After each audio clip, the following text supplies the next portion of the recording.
Da mesma forma que as nossas roupas traduzem a nossa personalidade e as nossas características, os figurinos, a maquiagem e o cabelo fazem os mesmos com os personagens de um filme. Para falar um pouco sobre as representações trazidas por esses figurinos, convidamos hoje a Nália Nogueira. Confere aí!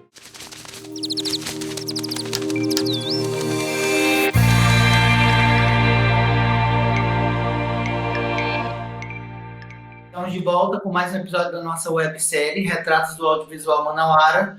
E a conversa de hoje é com a Nália Nogueira. Obrigada, Nália, por ter aceitado o convite de conversar um pouco com a gente, falando da tua arte, tá? Obrigado. Obrigada, Leão do Norte, pelo convite. Estou bem animada. Vamos nessa. Para começar a nossa conversa, eu queria que tu contasse para a gente um pouquinho da tua formação e como é que tu fostes, e como é que tu começaste a trabalhar com audiovisual. Meu primeiro contato com audiovisual se deu numa oficina de filmes curtíssimos que aconteceu no Espaço Cultural Renato Russo, em Brasília. Era uma oficina de stop motion e eu fiquei muito interessada em adentrar nesse universo, né? Fiquei curiosa. Aí o plano primeiro era me formar em Ciências Sociais e foi para isso que eu vim para Manaus, né? Eu vim para fazer graduação em Ciências Sociais pela Universidade do Amazonas e depois fazer um mestrado em cinema. Só que quando eu cheguei aqui em Manaus, em 2010, eu tive a oportunidade de trabalhar como diretora de arte, já estreando assim no curta da Jake Praia, que chamava Jorge. Aí ela me fez um convite, assim, meio que por alto. Eu disse que não tinha muitas experiências, mas ela abriu a oportunidade, né? E aí, depois do Jorge, eu pude participar de uma outra produção dela também, da Jake Praia, né, que é diretora amazonense, e ele chama Pranto Lunar, onde foi que eu assinei também a direção de arte e o figurino. Daí, assim, a minha formação em cinema, ela é particularmente toda a partir de experiências mesmo práticas, né? Eu não tive nenhuma graduação em cinema, eu fui criando uma formação a partir das experiências que eu tive, atuando mesmo. O figurinista também dialoga com o diretor de arte para ter essa unidade. Como é que é esse processo do teu trabalho, da tua concepção, desde de pensar a concepção e esse diálogo entre os diversos departamentos? O meu processo de criação de figurino, ele se dá a partir de muita pesquisa, né? A partir de um diálogo bem franco também, né? Com o diretor e com o diretor de arte. O figurino, ele fica dentro do departamento de arte, né? Então, é como se ele ainda tivesse subordinado ao departamento de arte. Então, assim, as leituras, né, as narrativas, elas são construções conjuntas, né? Eu vejo, assim, o figurino como uma ferramenta muito importante para a construção, assim, do personagem em si. Então, esse diálogo com a direção, ele é frequente, né? Saber quem são essas pessoas que a gente quer falar sobre, né? Da onde é que elas vieram, como é que elas agem, quais são os hábitos importantes e os símbolos importantes. Então, é uma pesquisa meio que ampla, né? Que ela é feita inicialmente pela direção de arte para fazer esse mapeamento, né? E depois, especificamente, pelo figurino, para a gente poder traçar perfis. E eu acho que a maior parte dos meus trabalhos, eles se deram a partir de uma observação mesmo participante, assim, uma observação de pessoas no dia a dia, de pessoas comuns, reais, e do figurino, assim, que eu costumo mapear diariamente, assim. Anália, eu queria que tu contasse agora para a gente um pouquinho de como foi o trabalho de figurino no Barco e o Rio. O processo de criação do Barco e o Rio foi um processo muito especial, porque, assim, eu acho que todo mundo estava numa posição de horizontalidade de fala, todo mundo pôde criar junto e opinar, e foi uma construção muito coletiva. Quando eu fui convidada para fazer o figurino do Barco e o Rio, eu estava produzindo um longa-metragem em Pernambuco com a Joana Gates, onde eu era assistente dela de figurino. Era um longa-metragem da Renata Bela Pinheiro, o Carro Rei, e eu tinha acabado de viver um processo muito intenso de construção de personagem com o Matheus Nastergalli, onde ele fazia um personagem que era metade humano, metade carro. E aí eu tive a experiência bem visceral com ele de ver nascer o personagem a partir da criação de um figurino, assim. E aí eu quis trazer um pouco disso para a construção da personagem da Vera, né, no Barco e o Rio. E, assim, o Chico, ele já tinha iniciado o processo dele, quando eu cheguei já estavam na metade do caminho, mas quando eu cheguei na produção eu fui super bem recebida e as ideias que eu trouxe também foram bem acatadas pela produção, pela direção. A gente chegou em um comum acordo, assim, enquanto a que tipo de personagem a gente queria chegar, né? Porque a gente não queria deixar estereotipado a personagem enquanto uma pessoa evangélica, tipo, caricata, né? Nem uma pessoa que curte brega de uma forma, assim, também bem caricata. A gente queria trazer as nuances das personagens através do figurino. Nesse curta, né, o Barco e o Rio, o figurino ele faz uma progressão de tempo muito interessante que a gente construiu juntos, né? Eu, o Chico e o Bernardo.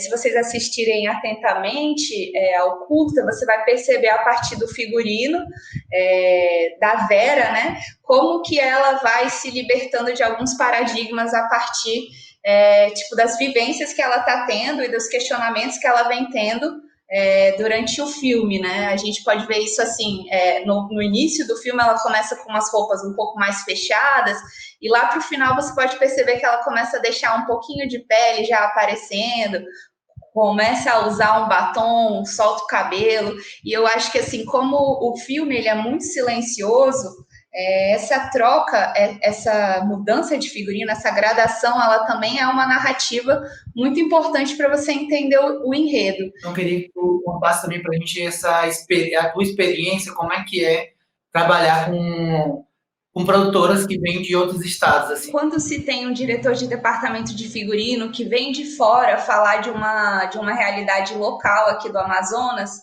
eu acho que o que é preciso, mas nem sempre ocorre, é um pouco assim de até mesmo de humildade, de entender que aqui no norte são produzidas narrativas totalmente diferentes, que estão longe desse patamar do exótico, do sei lá, desse caricato mesmo, assim, do amazonense.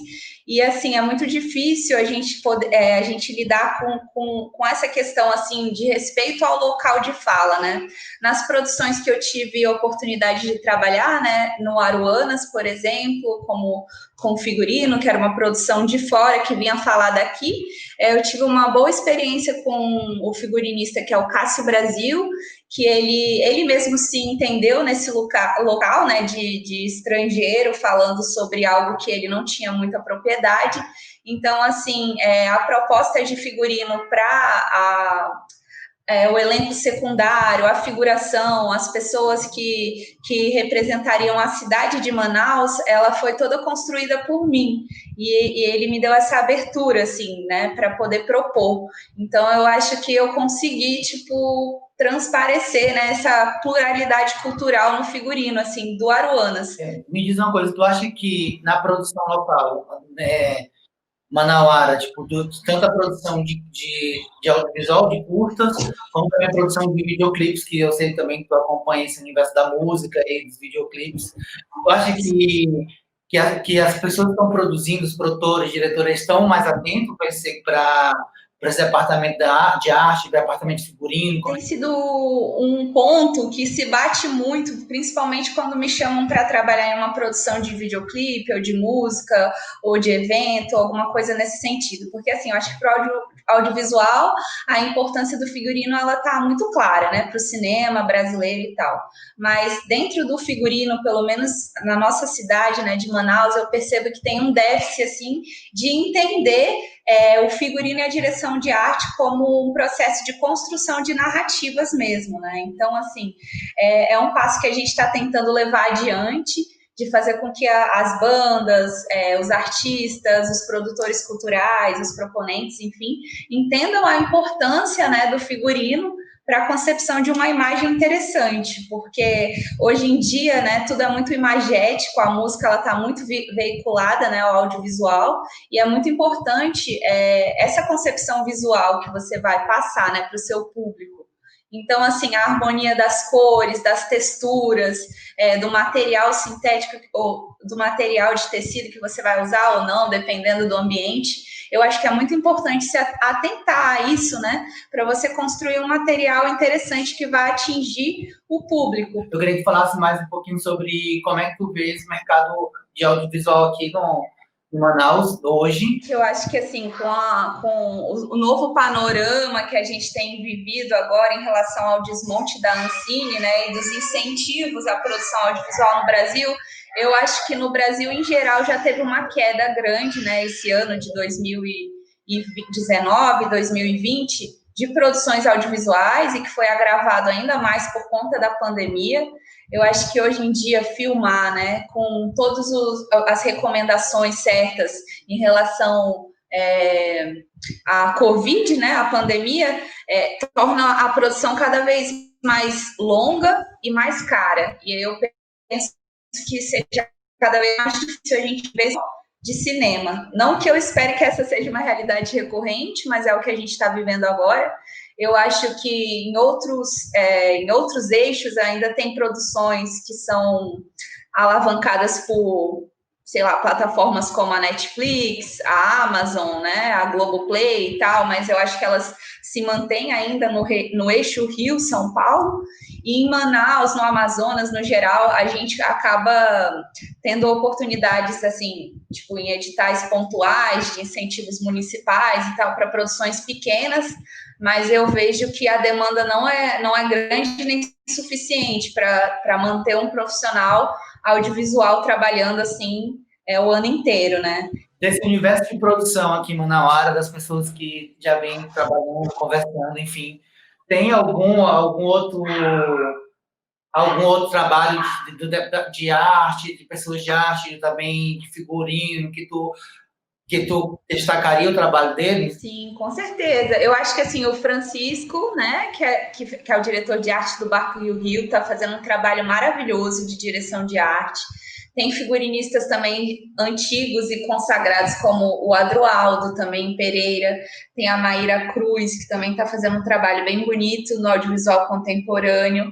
E eu acho que é bom sempre lembrar que acho que todo mundo que eu citei, inclusive eu, pegou uma bagagem bem bonita do Oscar Ramos, que é um diretor de arte queridíssimo, que eu acho que o Brasil inteiro conhece, que é super renomado e que faleceu recentemente, há uns 2 anos atrás, né? Mas que tem uma trajetória linda no audiovisual, assim. Eu acho que ele passou muita bagagem adiante. Eu e o Chico podemos relembrar muito bem dele, assim. Eu queria, assim, para a gente ir caminhando para o final, queria falar, pensando assim, vamos ver como pensando nas pessoas que querem ingressar nesse mercado, trabalhar com figurino, com arte, enfim, em audiovisual, qual era algum conselho, algum tip, algum caminho que tu daria para essas pessoas? Eu penso que, assim, a pessoa que tem interesse em entrar no universo audiovisual e não sabe direito ainda qual setor que se encaixa, acho que a primeira função que seria uma boa seria de fotógrafo estilo,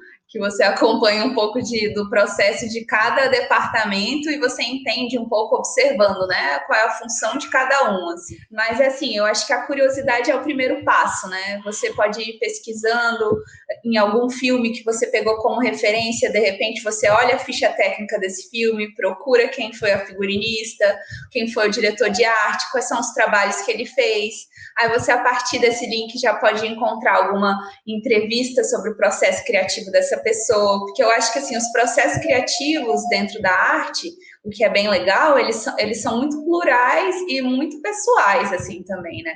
Eu acho que cada um tem um método de criação, uma forma de construção de narrativa. Então, assim, quando eu tenho a oportunidade de ser assistente de alguém, eu vejo isso como também uma oficina de formação, porque assim, acaba sendo uma troca de você passar um pouco da sua experiência. Normalmente, quando a gente é contratado como produção local, né, a gente passa um pouco da nossa experiência vivida aqui e a gente recebe um pouco da experiência dessa pessoa que veio de um outro lugar, com muito mais acesso, né? Então, eu sempre vejo como uma forma de aprendizado também, né? Obrigado, Ana. A gente fica por aqui no nosso episódio. Obrigado por ter disponibilizado o teu tempo, estar aqui com a gente conversando. A gente sabe que nesse final de ano está todo mundo cheio de coisa. Corrida. Mas obrigado por estar aqui com a gente e ter dedicado um tempinho do teu aqui com a gente. Obrigada pelo convite, Cleo. Eu adorei, é uma experiência ótima, até para pensar em coisas que eu não tinha parado para pensar antes. Muito bom. Obrigada. Essa foi a Nália Nogueira compartilhando suas experiências como figurinista. No próximo episódio vamos falar sobre montagem. Não perca, até lá!